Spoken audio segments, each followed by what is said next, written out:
Hi, this is Sarah Wells of Go Ask Your Mothers, the podcast. I'm back. I have like 6 different illnesses from my kids. You probably do too. Grab those Clorox wipes and your cold cup of coffee. We have a great episode ahead. Let's go. Welcome to Go Ask Your Mothers, the podcast where motherhood meets advocacy and culture. I'm Sarah Wells, mom to 2, CEO, and champion for working parents. Here to break down the headlines, share viral moments, and deliver the tips every mom needs. Let's get to it. All right, something that always gets us fired up is when people tell you what to wear or what not to wear. In this case, the headline comes from a meteorologist, Claire Anderson, that I read about. She had a viral social media post going on. One of the viewers of her show noticed that she is visibly or was visibly pregnant, showing her bump on air. How dare she? And wrote in that she should really wear some looser fitting clothing instead of showing off that bump.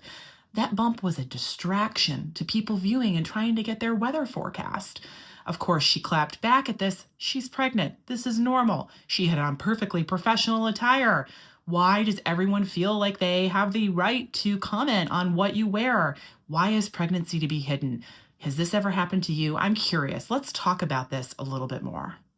So this meteorologist experience really kind of brought up this broader discussion about scrutiny of people when they're pregnant. Like, this is just a natural thing we go through, and a lot of people do it. It's in the workplace, and I don't know why someone would feel it was a distraction or offensive, or that tight-fitting clothing was somehow inappropriate with a baby bump. I'm curious if any of you have ever encountered this or what your 2 cents is about it. I actually had kind of an opposite experience when I was interviewing people for my book, Go Ask Your Mothers. There was a mom that I interviewed that said she had a positive experience about her maternity wear, and let me tell you about that. So in the interview, she told me that she, as she got like larger in her pregnancy, started to revert from professional clothes more into like just comfortable things, sweatsuits, stretchy pants, things that obviously like worked better for her. But in her admission, it may have pulled back a bit from what the dress code or expectation of professionalism was in the office. And her manager actually pulled her in and talked to her about this. And I thought this was really interesting because this is not where I thought this conversation was going to go. I thought she was going to be deeply offended. She was actually really appreciative of how the manager brought up the topic, apparently saying something to the effect of, we still need to kind of meet the polish that's expected because we have client-facing, meetings and interactions with people. And let me show you some examples of some like really cute maternity wear that's affordable, that would fit in this workplace. And that particular mom told me she was really grateful for the guidance. It was her first pregnancy, and she kind of needed that little bit of oomph and support to feel better about her body and to do step it up in terms of her professional attire in the workplace. But I feel like it could go either way. Would you want your manager commenting on this? Do you think it's their place? Is it appropriate?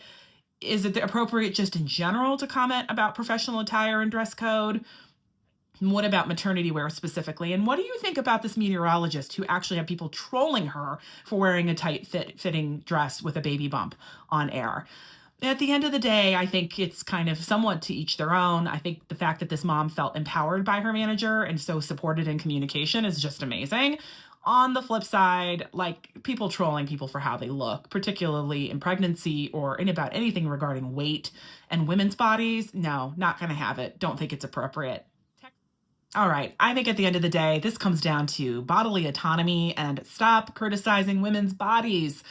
I think in the case of the meteorologist, being asked to hide a bump, woefully inappropriate.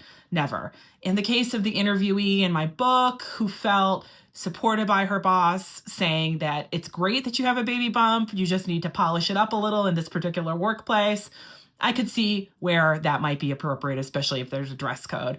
But touchy subject, and whenever we talk about people's bodies in the workplace, we're definitely opening a can of worms. So on to the next segment. Mom's gone viral. What have we seen out there that is interesting going on in the world?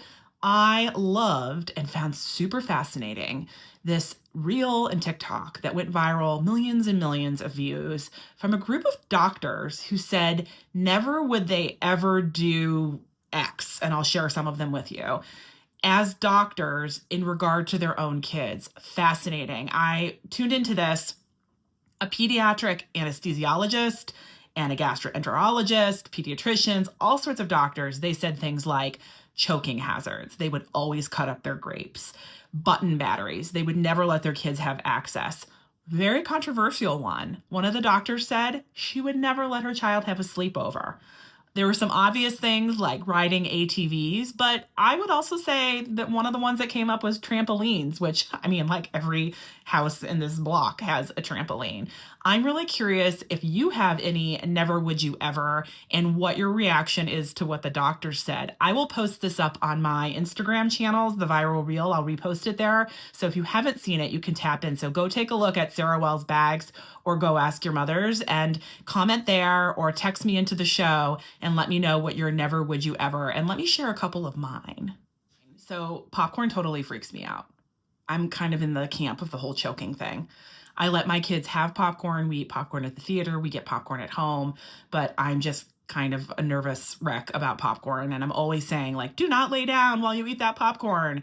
And like, I won't let them eat popcorn outside of my sight. So, for instance, I am at the point now where my older daughter is able to be home for periods of time alone. And I'm like, no popcorn while we're gone. So the choking thing kind of freaks me out. I'm with the doctors on that. The one that is my true, never would I ever, ever, ever, ever, my non-negotiable is helmets. And you might just say, obviously, Sarah, people have to wear helmets. But we all know there are times where kids like pop on their scooter or whatever it is for a few minutes and they don't have their helmet on. But no. And let me tell you why. I have a very specific reason. Years ago, my mom and dad and I were with the kids driving back from the pool here in our community. And we were coming down a hill and a couple of cars ahead of us, a car got in a crash with someone on a bike. This was an adult on a bike. And just to alleviate your concerns, they ended up being all right. But their helmet went full on with that car, smashed into a million pieces all over the road, flew off their head, all of it.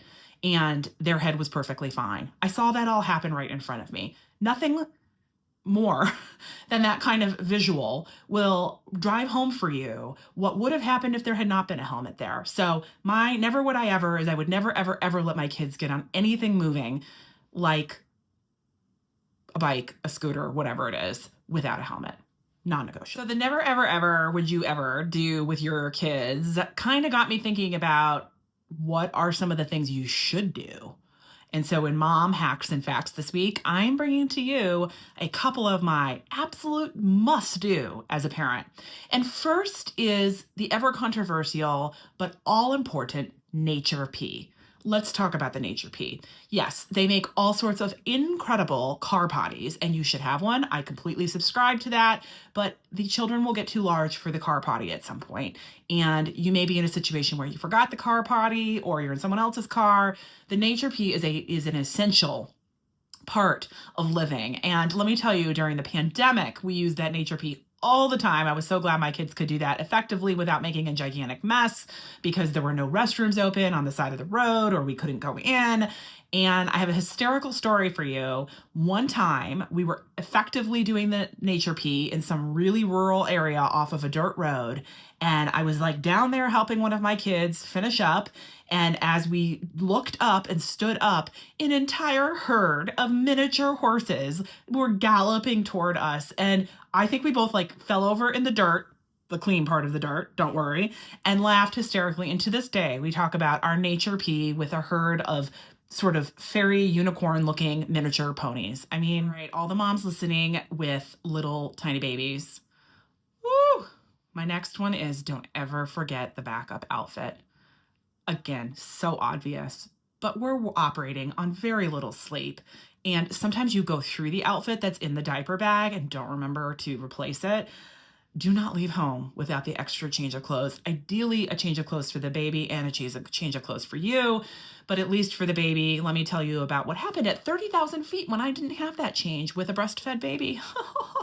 So my Maddie was, I don't know, 6-8 months, something like that. We were flying a very long flight, I believe to Canada at the time from the East Coast.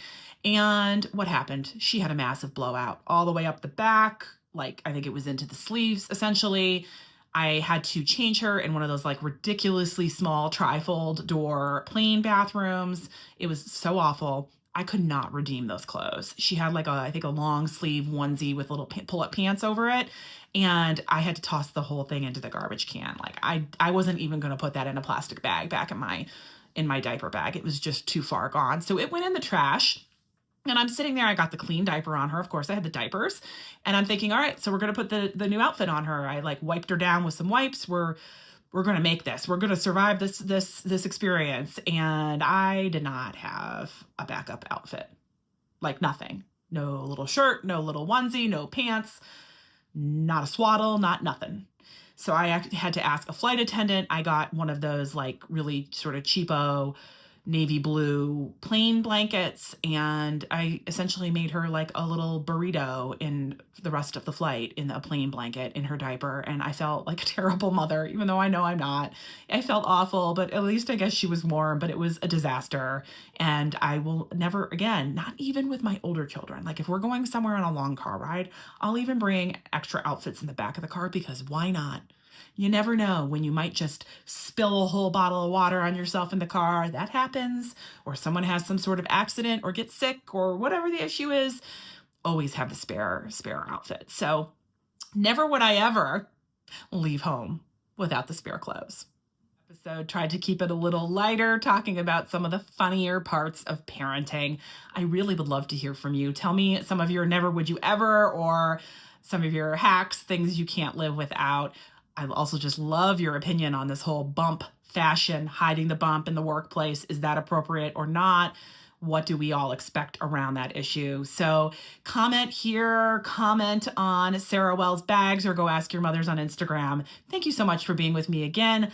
I'm going to go pop a few more cough drops, maybe try to get 15 minutes of a nap and get over the latest cold that I have acquired from my germy children. And I will see you all next week. That's a wrap for this week. Thanks so much for tuning in to Go Ask Your Mothers. If you enjoyed this episode, subscribe so you never miss what's next, and share it with a mom who could use a little encouragement.